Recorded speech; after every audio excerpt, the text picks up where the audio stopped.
Hey, good day, YouTube.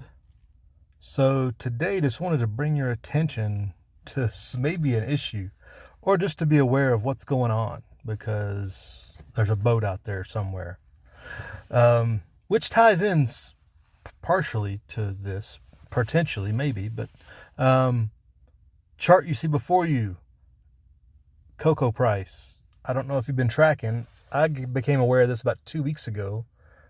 But you can see on the right side of that, in the bottom, coca is the bottom until it goes up. And then you see the price of copper that it's surpassed.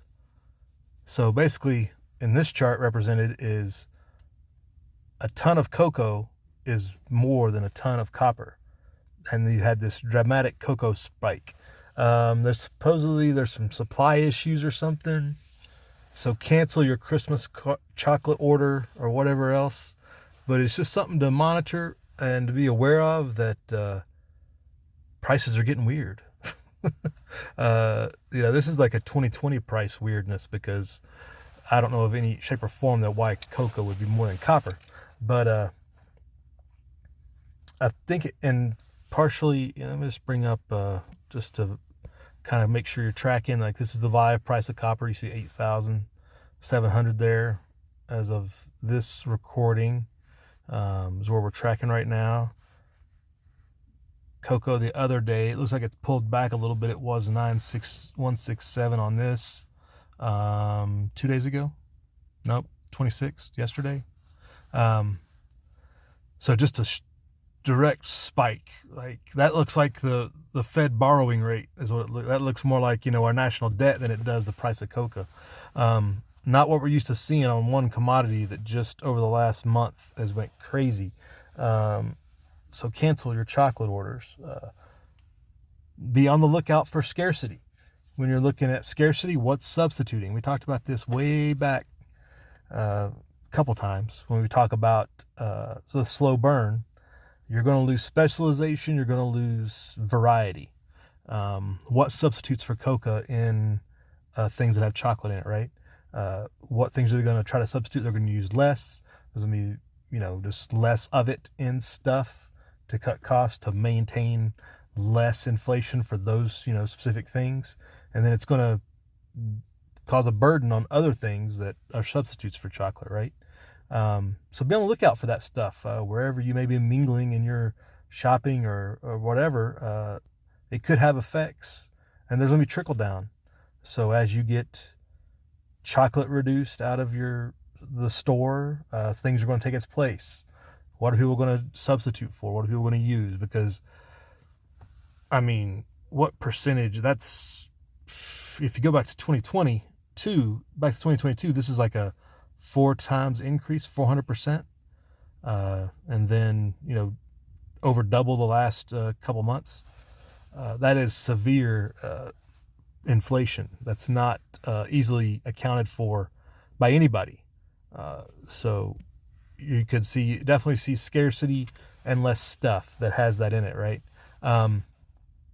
Along with that, I was watching a video today, speaking of losing specialization, or just losing, it's starting to affect the not pours.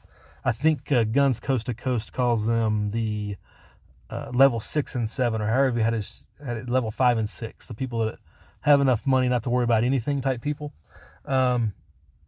Apparently they're doing something. I saw a chart that Swiss watchmaking was at like bottom of the barrel export levels. So whoever makes Swiss watches, the exports of Swiss watches are just really just bottom of the barrel. So people aren't buying those. The people that have the money to buy those aren't buying those. Let's put it that way. So that was interesting. I thought that, and I'm sure there's other things you could probably delve into that show kind of how people are having to reallocate their money. A lot of times that might be having to allocate money for food or housing or transportation or anything when these prices continue to fluctuate, and large spikes up and down, but they continue to trend up as they have higher lows and lower highs, or however it works, depending on what you're looking at. that crude oil hasn't done a whole lot, but the price of gas sure has. But yeah, just something to track and something to be aware of. If you're walking through the grocery store and you don't see something that you usually see with chocolate chips, if you're baking chocolate chips for something or chocolate chip cookies, you know, the missus will probably give you a better idea than you will know, before you will know, right? Except for you missuses that are out there that are watching. Don't want to leave you out.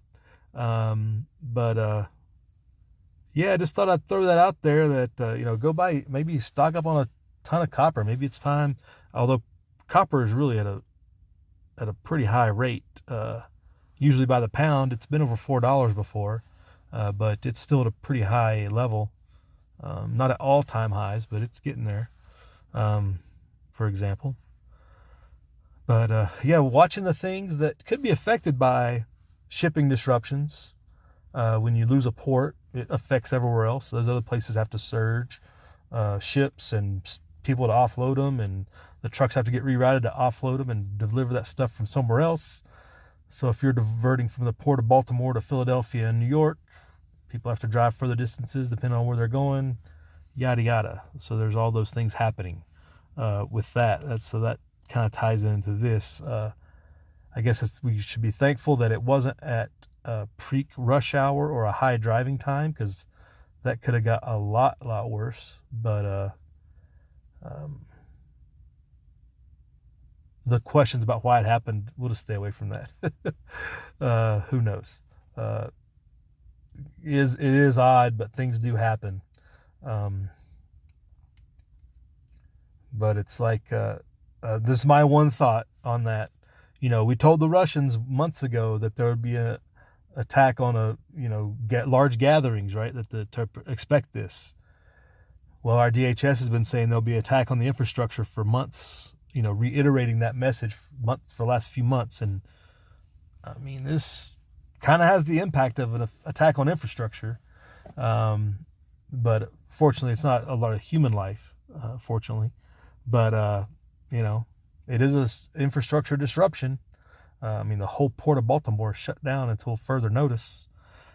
If it wasn't for government bureaucracy, I think if you put the people that work the port of Baltimore and put their heads together, I bet you they could have ships in and out of there by Friday. But government bureaucracy is probably preventing that. So my second thought on that.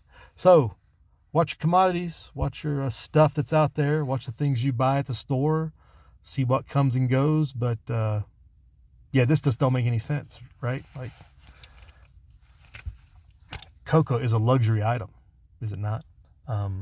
But you will lose access to luxury items before you lose access to the basics, because the whole group of people, all of us, need access to the basics. So the rich people can support and float the cost of that as it increases, and it helps keep it available to you and me. But cocoa, it's not really, and it's a luxury. We really need to get our eyes on that thought that there's so many things that we have that are luxuries that we have just had access to for so long and been able to afford, that it's going to start slipping away. But hey, McDonald's is serving Krispy Kreme donuts, so everybody's happy out here. So stay frosty out there, people. Prep hard, live free.